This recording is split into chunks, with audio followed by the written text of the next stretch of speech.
if you do love people unconditionally with kindness and treat them gently and all this, you know, without even the fear that they're going to be bad, they can transform. And I think that's so true in every form of revolution. Like you have to burn something down and then rebuild from the beginning again.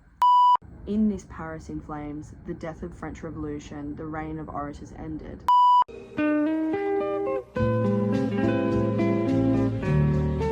Hello beautiful people, welcome back to my channel. If you have not been here before, my name is Gemma. I am a journalist and writer living in London. This is the first episode of my little book club series that I'm starting called Reading Between the Lines. If you didn't watch my previous video, either go and watch it or I'll just give a little recap here. Basically, I was crashing the fuck out over a number of things: the rise in anti-intellectualism, the literary crisis, how those things go hand in hand, and why people aren't critically engaging with texts anymore, because I think it's because of many things, but one of them being like the rise of AI and how we just read things and watch things to say we've watched them and consumed them without actually taking into account the messages of what those things are trying to tell us, or like even just taking anything personal from it. You know, there were a lot of things that I spoke about in that video, but a couple of the biggest ones, like in my opinion, like the biggest sort of themes that I was upset about was basically the lack of empathy that we have for each other and the lack of willingness that we have for learning about each other. And I think it's because we are constantly being put into echo chambers of our own making, myself included, and we're not being forced to think outside the box the way that, you know, our ancestors and the people that came before us did, because we're able to cut off anything that we don't agree with. Another thing I've noticed is like people are not engaging with books anymore, and they're saying that well-written books are too posh or whatever, and use, you know, language that is just overly intellectual and blah blah blah. And honestly, like, I'm sick of it. And as a consumer of literature that has been a big fan of books for ever and ever and ever, I myself have thought many times in my life, why am I doing this? Or this is boring, this is good, whatever. So what I thought was, the thing that I really wanted to get into in this series was opening up a door to literature for people that wouldn't necessarily think that it's for them. The thing that got me the most fired up was the fact that people are trying to separate art and politics as if those two things don't go together concurrently. They do. Like I said in my previous video, Bad Bunny's been a perfect example of this, using his music and the way that he performs and creates the sets and everything that he did at the Super Bowl and you know, his latest album. He's a perfect example of how politics and art do in fact go together, and they are intrinsically linked. I don't need to go over it again. If you want to see the crash out, go and watch the last video basically. But I think my biggest thing was, like, I saw that performance and a few other things that happened in the weeks following, and me personally, I was just sick of seeing people complain about things and not doing anything about it. And so I wanted to do something about it, because I just really strongly believe that people that don't really know a lot are saying things that are just incorrect, and with malicious intent, and people that do know a lot are saying things like, I don't know enough. And you know what, at the end of the day, I think I hope I fall into the second category. However, the people that don't know anything at all and just assume things and like make shit up in their own brains are talking, spreading these like negative ideas that really don't take much to unpack if you think about them properly, but people are just eating them up because they are the most salacious, they're the most controversial takes. And you know, sometimes I think that people hear things that are just nasty and agree with them without even thinking about why they agree with them, and just run with that idea. And I'm sick of seeing people that are actively doing that all the time, and nobody really pushing back. So I thought, I don't really know much, but I have studied lit for many years.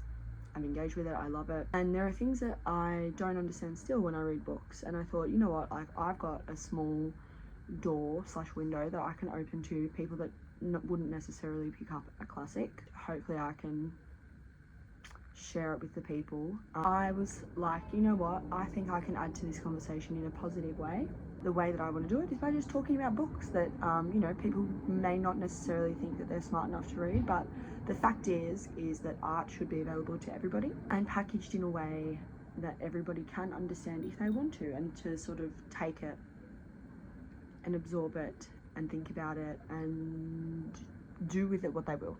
I think, you know, the elites and people with money want the rest of us to think that art and culture are not for people without money that don't have financial access to it, and that's just not the case. It's never been the case. So instead of complaining about the problem, I thought, let me come up with a solution. What can I do?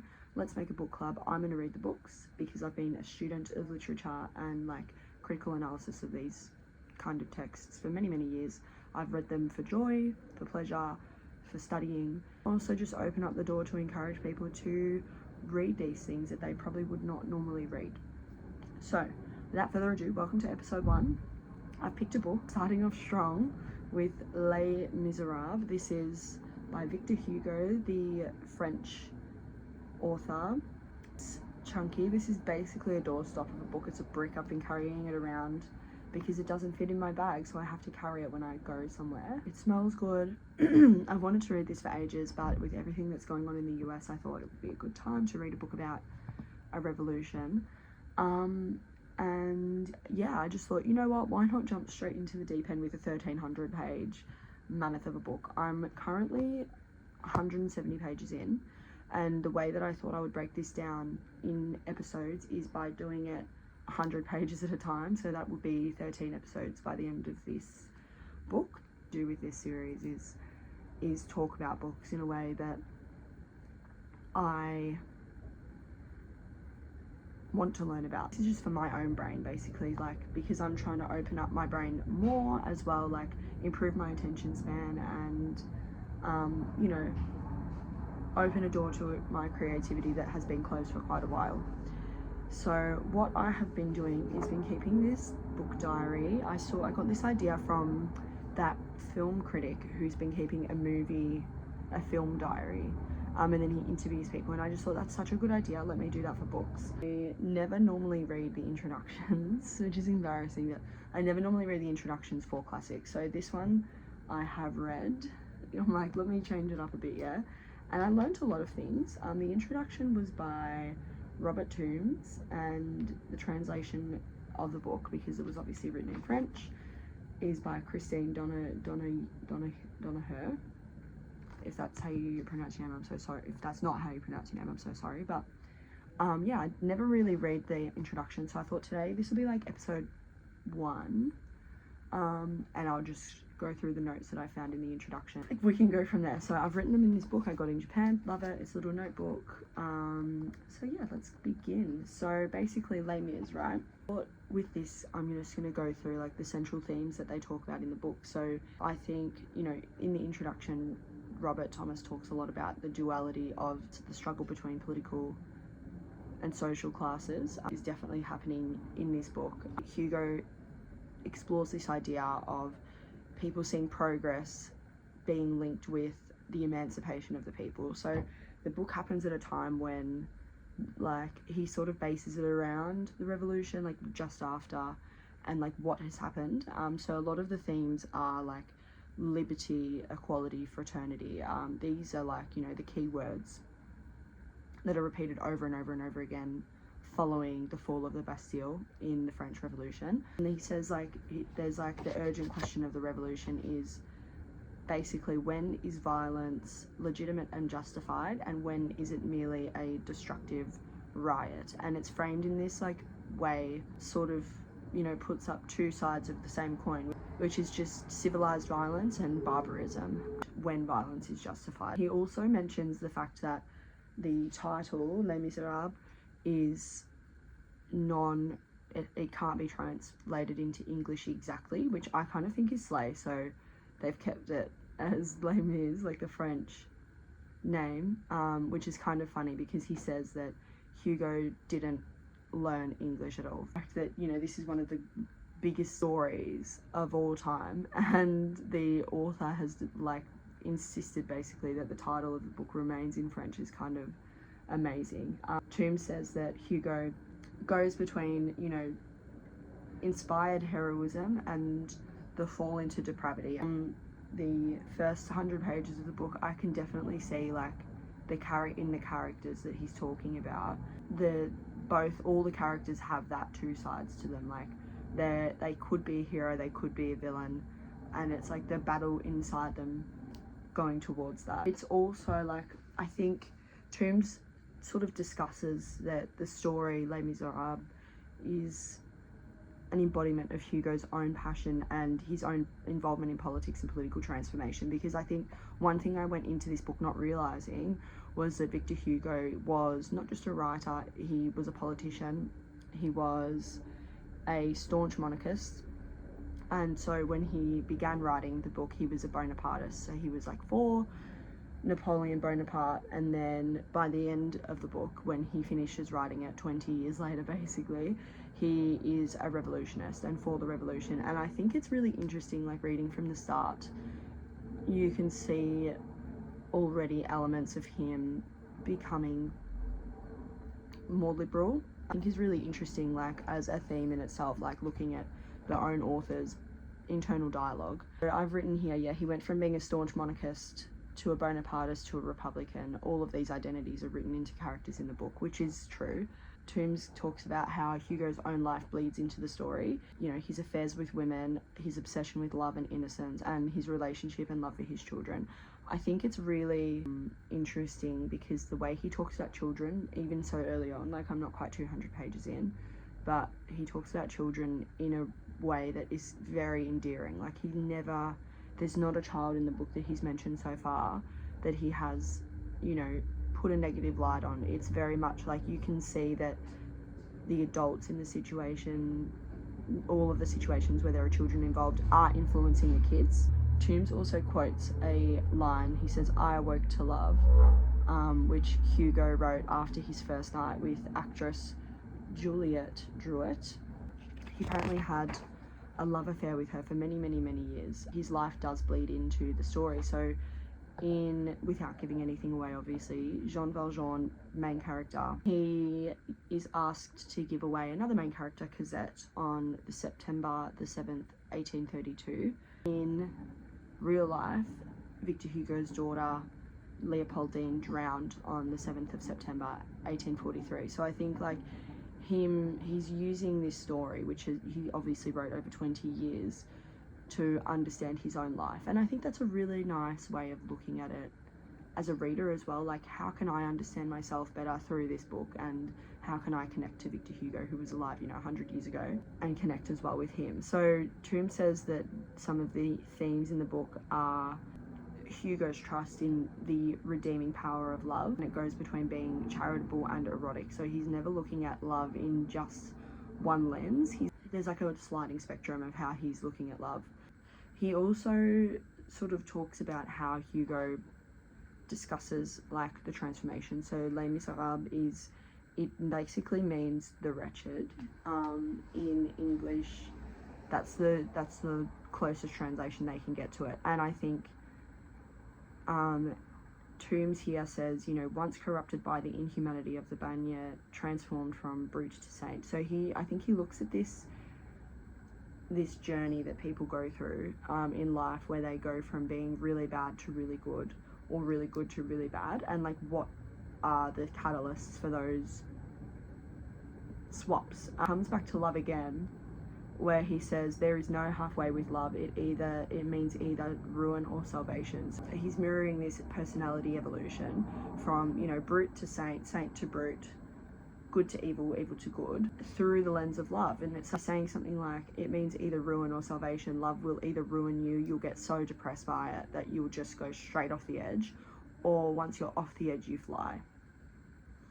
And I think that's sort of what he talks about in this book. I also have noticed, and Tombs talks about it in the introduction, that obviously at the time the church was really big, and Hugo is quite obviously a Christian. Like, that's just the way it was back then. And there are a lot of Bible thematic references in there, which is funny because the book was burned by the Vatican at the time of publication in Spain, because Hugo portrays one of the main characters, well, he's not main at the moment, but one of the characters in there, bishop, who was kind, sincere, humble, fraternal, and who has a wit as well as gentleness. So basically he portrays this bishop who everybody in the book loves as a person, a human being, whereas I think at the time the church wanted people to think that they were above it all, like that the priests and everybody were above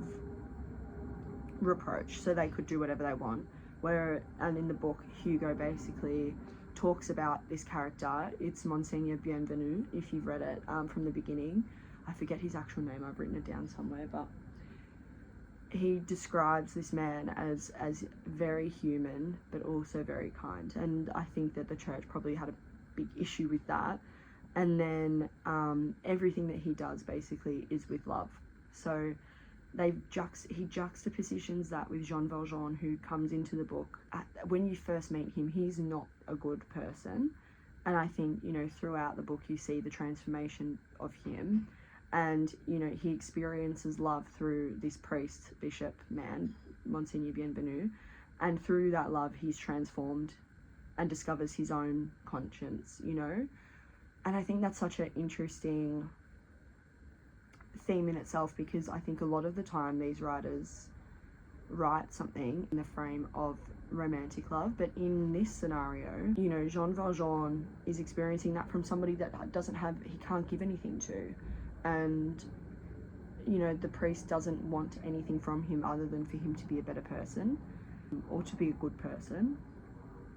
And I think that's really nice that he's, you know, it just shows that if you do love people unconditionally with kindness and treat them gently and all this, you know, without even the fear that they're going to be bad, they can transform. And that's obviously not the case all the time, but it is possible, basically, what Hugo's saying. I think also as well in the introduction, he also discusses, in the introduction, Tombs discusses this theme of political romanticism.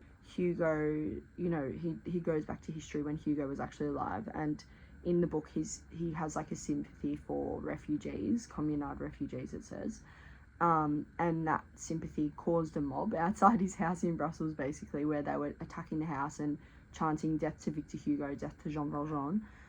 And Victor Hugo basically comes out and says, vous êtes, I don't know if this is correct French, so I'm just going to put that out there now. He says, vous êtes des misérables, which is basically he's saying that people are proving his point, like, you are the wretched, you are the miserable people. Goes back to his whole theme of people talking about,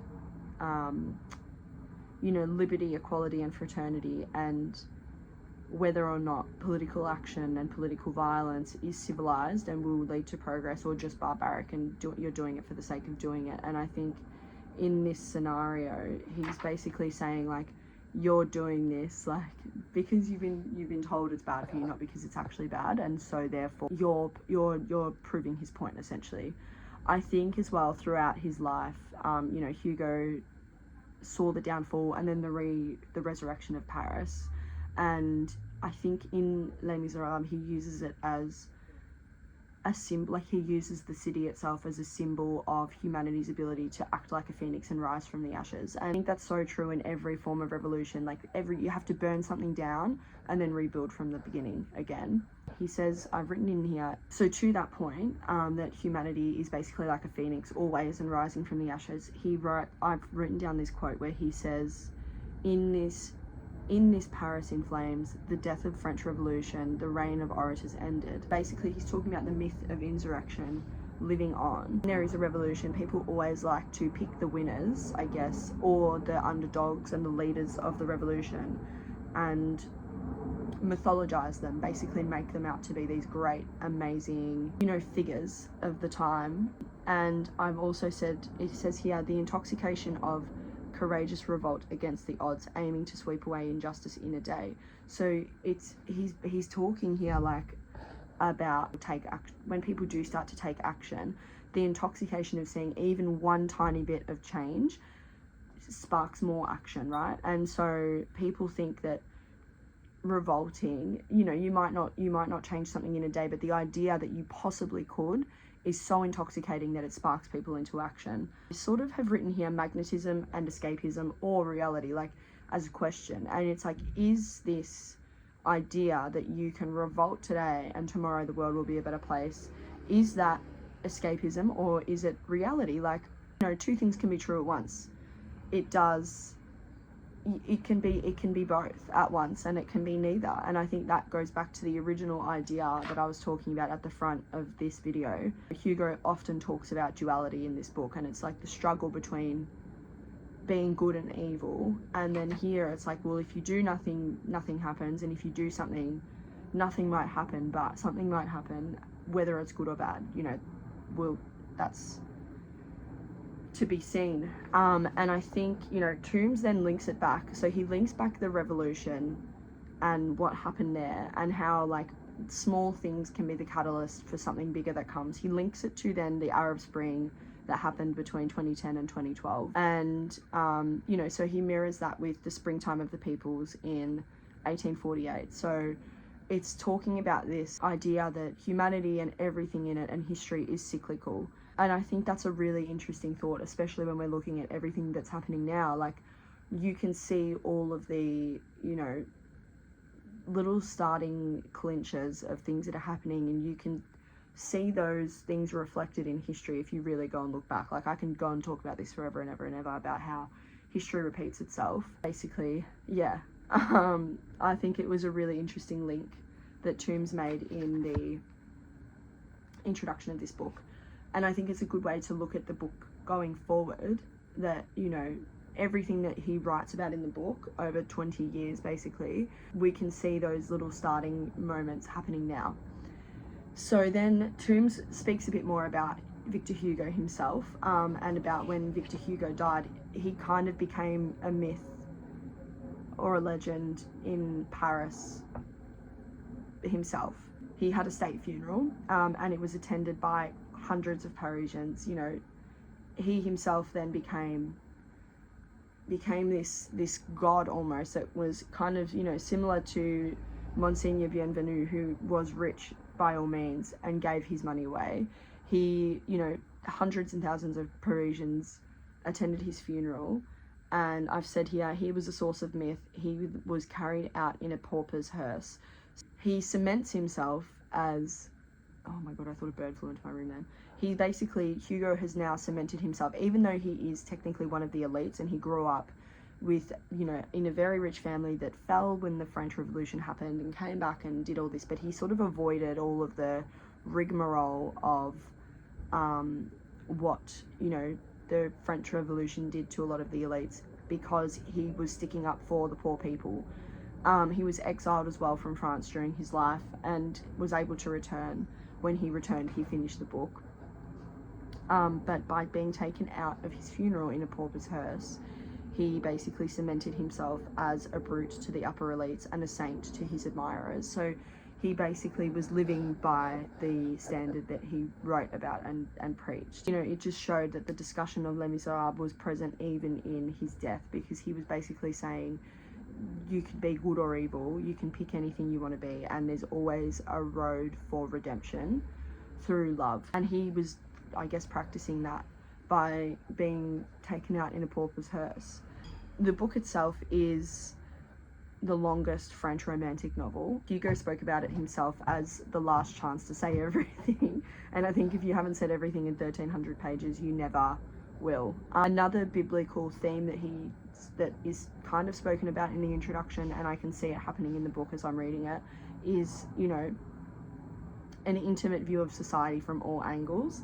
And I think he sets up a lot of the characters to be very biblical in nature. Like I was saying before, Monseigneur Bienvenu is often, and I'll speak about this in a follow-up video for the first 100 pages, he's often written about in a light that sort of portrays him as Jesus. And I think Jean Valjean is the journey of the devil from, you know, falling from heaven to becoming, you know, Lucifer, and then maybe we see a resurrection of that. I don't know, I'm not that far in, but basically you can see that he's fallen from grace and then coming back. But the book itself is a intimate view of society from all angles. It is a story, Tombs says it's a story and a historical document inspired by the June days in 1948. About Hugo, he says he was the son of a Bonapartist general, a writer and an eventual advocate for the people, a reluctant, democratically elected politician, and basically a drama queen. Which is kind of why his funeral is kind of theatre.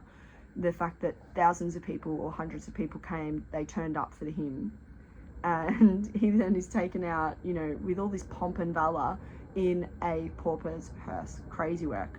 Tombs talks then about Hugo's life. He goes through his whole family history, whatever, and he says he was exiled from France for 18 years and wrote two book-length pamphlets called Napoleon le Petit and Le Châtiment, I think, which translates to the punishment, and obviously Napoleon the Small. Those pamphlets were illegally distributed through France and went on to be international bestsellers. And I think that is just, it shows the kind of writer that Hugo was. He was a rebel in many ways. Like he went against the Vatican, he went against France, like he went against, you know, the political machine at the time, which is probably why he didn't suffer the fate of many others and get guillotined, essentially. He started his own religion. Crazy work by him. That religion is still practiced in Vietnam. I haven't done too much research on that, but I thought it was interesting to note. And always remained strongly French, even though he was exiled, and refused to learn English. And he lived on Guernsey, the island. We love that. He says, before he was able to return to France, he says, "I shall perhaps die in exile, but I shall die greater." And I think that is like such a interesting take from him, because he's saying, like, even if I die in exile away from the country that I love, I will still die better than I would if I was at home, because I stood up for something. His son as well became an intellectual / writer. He translated a lot of Shakespeare to French. Like I've said here, the closest English translation to the title Les Miserables is The Wretches or The Wretched.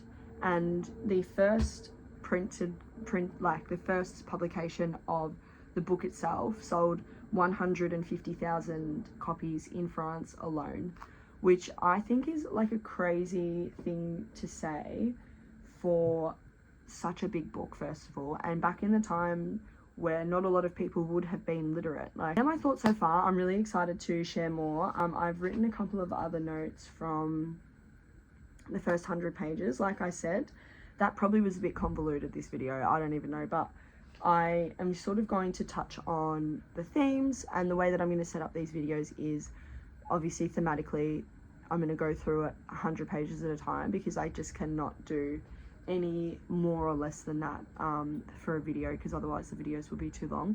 At the end of the video, I will share the words that I have learnt, new words, and yeah, and I guess I just want to discuss the book in a way, like through the lens that I want to learn about it myself. So I thought it was really interesting. I just saw today as well, funny that I've picked this, because astrologically we're now in the same realm. Like I think Neptune in Aries was the time that this book was written, and it's now just gone in Neptune in Aries again for like the first time in hundreds of years or something. So I think that's really interesting that this book was written at the same astrological realm that we're in right now. So I don't know, maybe that's a sign of some sort, but yeah, basically that's how I want to go through the book. I want to just go through it 100 pages at a time, really dissect what is going on, and hopefully understand a bit more about the French Revolution, France at the time, what we can see happening right now in society, what we can learn from it, and maybe learn some more about literature. I don't know, like if you are reading it as well, please comment below if you've read it and you have a take. I really am interested in hearing what your takes are. Did you enjoy the book? Did you not enjoy the book? Let me know if you enjoyed this video. Thank you for being here. If you're still here, I think this video is going to be long because I've just looked and seen I've been recording for 40 minutes. See you in the next episode of Reading Between the Lines.